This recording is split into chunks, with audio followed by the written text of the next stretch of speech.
YouTube is currently on a demonetization spree, so I would like to ask you if you are able to share $1 on Patreon. Doing so will give you all kinds of great perks. Link is in the description below. Thank you very much. Greetings traveler, I'm SnapJelly, and in a video that I made a while ago talking about Arya Stark's sword or needle and what kind of sword it is and if it would be effective and whatnot, I got various comments of people saying something along the lines of, ooh, I thought it was a small rapier or a short rapier or something like that. And that's basically what this video is going to be about. It's that statement doesn't really make sense, because if something is small or short, it's not a rapier, basically like that. And this comes from misconceptions about rapiers that I've talked about in the past, but I'm going to talk about it again. And that is one, that rapiers are light or lighter than other swords, and they're not. And two is, well, just the concept of a thin blade, because when people see a sword that has a thin blade, they just tend to say, ooh, rapier. Whereas, in fact, there are various thin-bladed swords in history that are not rapiers. So, I need you guys to pay attention in this video, because I'm going to explain a lot of terminology here.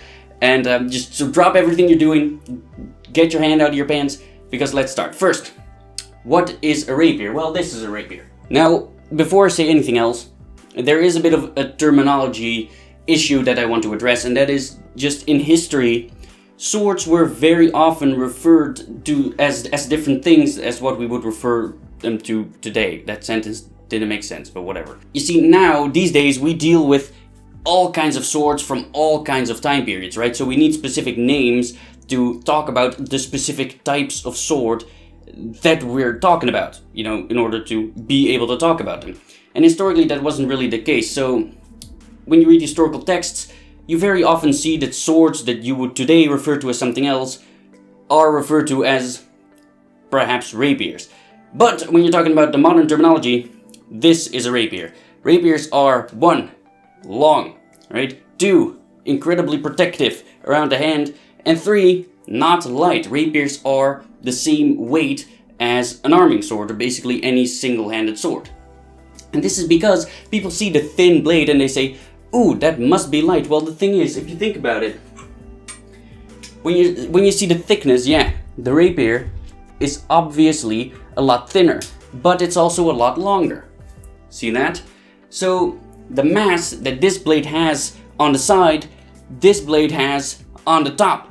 So it's the same mass, or roughly the same mass, and they're roughly the same weight. And actually, this rapier is over 100 grams heavier than this arming sword, incidentally. So they're not light. Or well, they are, but not lighter than other single-handed swords. Now, there is a rapier manual by Camillo Agrippa from 1500 something, whatever, that shows rapiers that you would today not really call rapiers. They are basically arming swords with finger rings. Now, is that a rapier? I guess, and this is where the modern terminology issue kind of starts, because a rapier is a development of the arming sword. This sword eventually turned into this sword. And that didn't happen overnight. They weren't all of a sudden like, ooh, let's make the blade insanely long and give it all kinds of things around the grip. No. This slowly developed from that, right? So you could say that the rapiers shown in that manual are incredibly early developments of rapier, because they show an arming sword that have finger rings, like a rapier has as well. They're not as obvious, but there are finger rings here that you can stick your finger over, right? So you could say that they are incredibly early rapiers. But in modern terminology, you wouldn't really call it a rapier, because there is an in-between stage as well that is called side sword. Now, the difference between arming sword and side sword are pretty easy to see, because usually when you have an arming sword that has any kind of extra protective ornament on the guard, people tend to say side sword.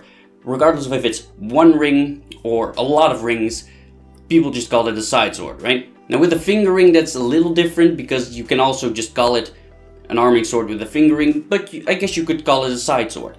Now, the difference between side sword and rapier are a lot more vague. Because there are side swords that are longer than arming swords, longer and thinner than arming swords, and have quite a lot of hand protection as well. So, is that a side sword? Is it just a rapier that's a bit wider and a bit shorter? There is no set length that the rapier should be. I mean, they're long, but how long per se? You know, that differs as well. Different manuals say different things about how long a rapier should be. Like Capo Ferro, for example, says that the rapier should be, if you stand up straight and you put the rapier with the tip on the ground, it should reach all the way up to your armpit.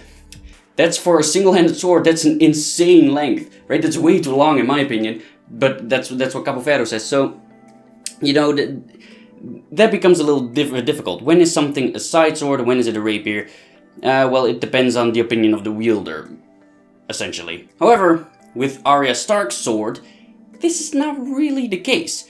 Because Arya Stark's sword, if you want to compare it to real existing swords, right, it's a later development of rapier. It is more like a small sword. Now with a small sword, you have again the same thing.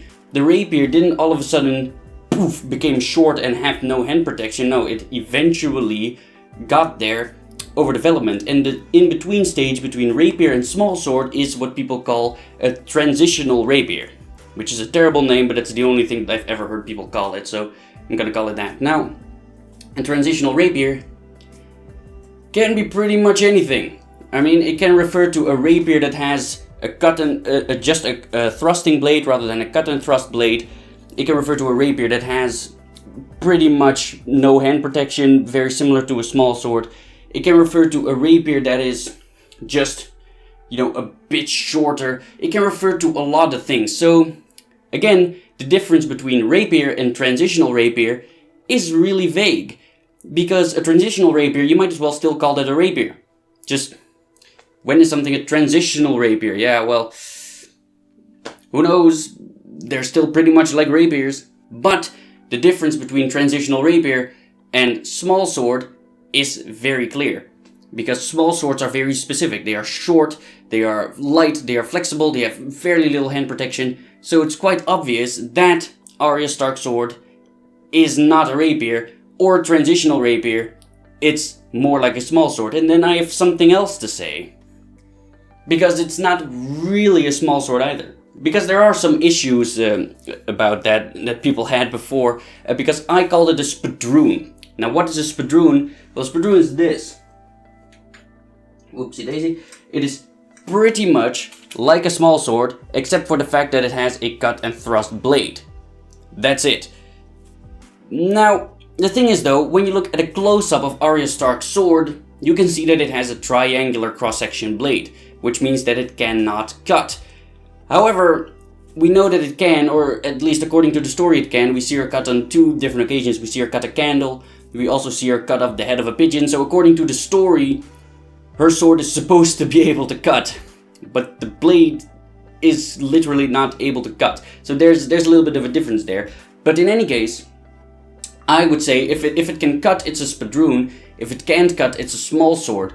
But my point stands, it's not a rapier. So the development goes arming sword, side sword, rapier, transitional rapier, small sword, Spadroon, and all of that stuff.